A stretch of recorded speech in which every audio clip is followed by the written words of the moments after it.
આજે અમે આવ્યા છીએ ગોર પૂંજવા માટે.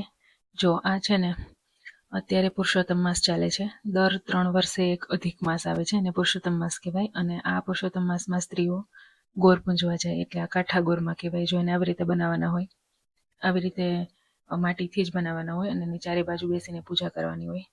નોર્મલી કોઈના ઘરે હોય અથવા તો નદી કિનારે પણ કરે ભાઈઓ, કોઈ પણ એક સ્થાન નક્કી કરીને ત્યાં કરે. અને એને જો આટલી બધી વસ્તુઓ ધરાવે, ફ્રૂટ ધરાવે, પછી સાડીઓ ને એવું બધું પણ ધરાવે.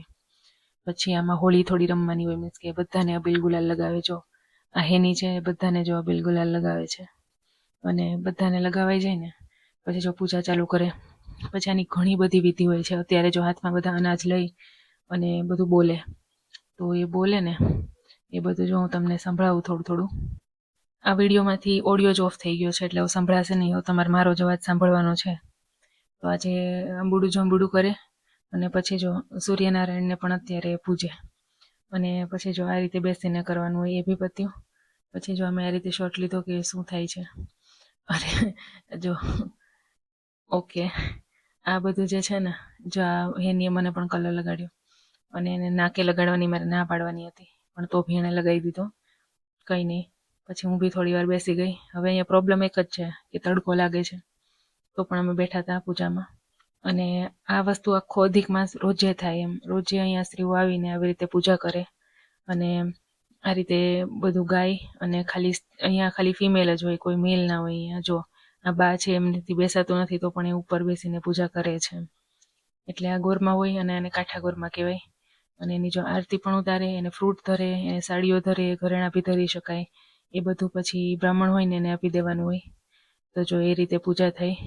અને અહીંયા કથા પણ બેસેલી છે, એટલે બપોર પછી કથા વાંચે અને બધા સાંભળે. એમાં પછી રામ જન્મ, કૃષ્ણ જન્મ, રૂકમણી વિવાહ ને આ બધા પ્રસંગો આવે.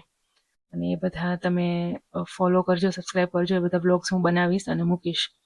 તો અત્યારે જો તડકામાં ક્યારેક છે ને અધિક માસ ચોમાસામાં આવે ને ત્યારે બહુ મજા આવે.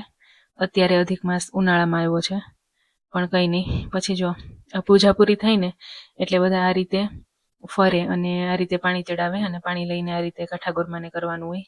તો જો બધા આ રીતે કરે. અને જો નદી કાંઠો હોય ને તો નદીનું જ પાણી લઈને ઉલાળીને એવું બધું કરે. અને નદી કાંઠો હોય ને ત્યાં તો બધા પલ્લે. અને અહીંયા પણ ગોરમામાં ક્યારેક ક્યારેક છે ને બધા એકબીજા ઉપર પાણી ઉડાડે અને હોળીની જેમ જ અબીલ ગુલાલથી અને પાણીથી રમે. તો એ બધું પૂરું થઈ જાય ને પછી બધા ખેતર બનાવે અલગ અલગ.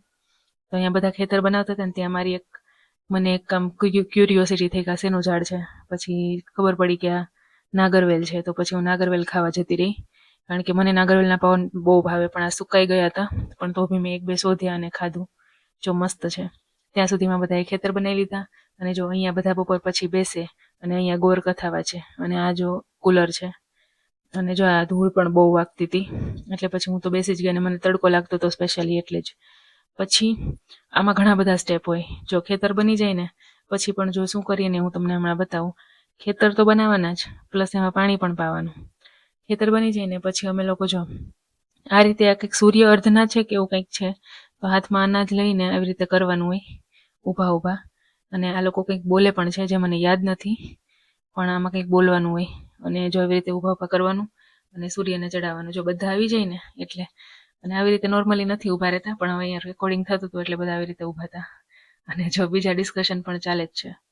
અને આમાં શું હોય ખબર, આમાં જુવાર હોય, ઘઉં હોય, ચોખા હોય. એ બધું આ રીતે ઊભા રહીને નીચે પાડવાનું થોડું થોડું. અને પછી પાછું ભરી લેવાનું કા કોઈ કબૂતરને કેમ નાખી દેવાનું. આ બધાના જો ક્લોઝઅપ લઈ રહ્યા છીએ હવે.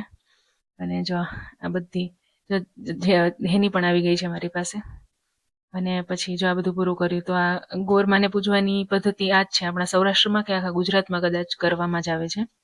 અને દર 3 વર્ષે જે દિવસો વધારેના ભેગા થાય ને એનો એક મહિનો બનાવી દેવામાં આવે ને એક અધિક માસ જ હોય. એમ આખા વર્ષમાં એક એક્સ્ટ્રા મહિનો એમ.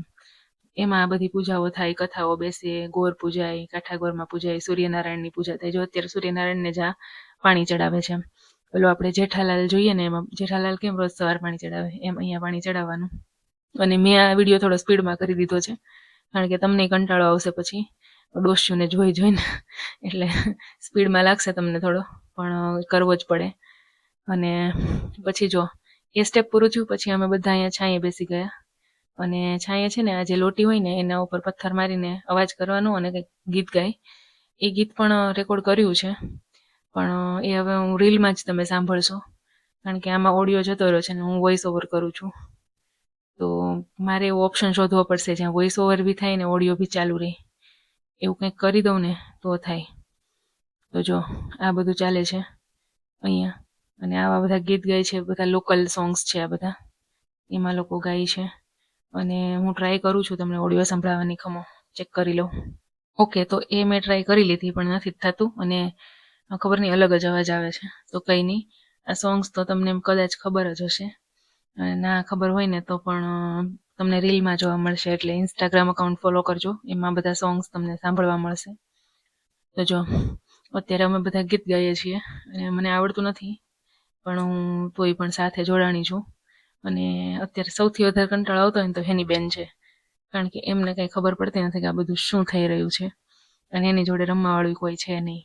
એટલે જો આટલું બધું સોંગ, અને અહીંયા થોડા પેલા ફટાણા ટાઈપના સોંગ હોય અને એ બધા ગાવાના હોય, એટલે એ જ બધા ગાયા. એટલે અત્યારે અમે જે આ ગોરપુંજ વાવ્યા છે ને એમાં બધું થઈ ગયું, સ્ટાર્ટિંગથી લઈને એન્ડ સુધી જે પ્રવૃત્તિ થાય એ બધી કરી લીધી. અને છેલ્લે આ સોંગ, આ છેલ્લો સ્ટેપ છે, આ સોંગ પછી પૂરું થઈ જાય છે. તો જો આ સોંગ ગાવાનું ચાલુ કર્યું, અને બધા બહુ લયમાં ગાતા હતા અને બધાને આવડતું હતું. અને પછી કંઈક ફોનમાં બી ચાલુ કર્યું હતું, એ બી અમે બધાએ જોયું.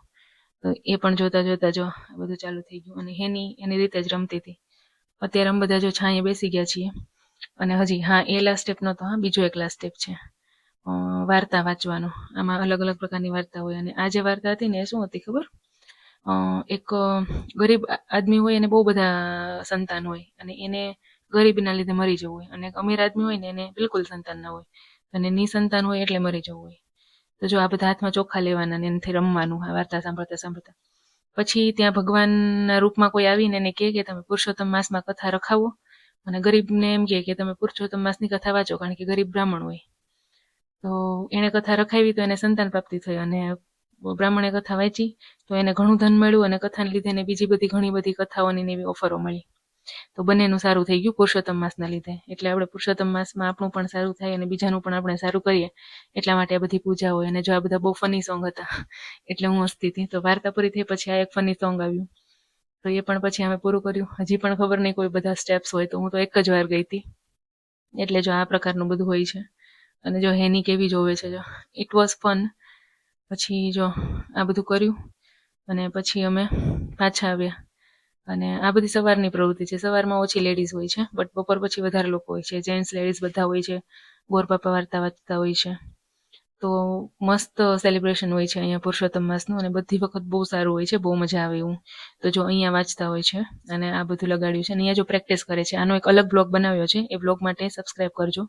આ જે પ્રેક્ટિસ તેની ચાલે છે ને એનો બ્લોગ બનાવેલો જ છે અમે, તો એ બ્લોગ જોવા માટે તમે ફોલો કરજો અને સબસ્ક્રાઈબ કરજો. તો હવે આપણે નવા બ્લોગમાં મળશું. ગુડ બાય અને જય શ્રી કૃષ્ણ. પુરુષોત્તમ માસની તમને બધાને બહુ બહુ શુભકામનાઓ. અને તમે પણ કમેન્ટ કરજો કે તમે લોકો પુરુષોત્તમ માસમાં શું શું કરો છો.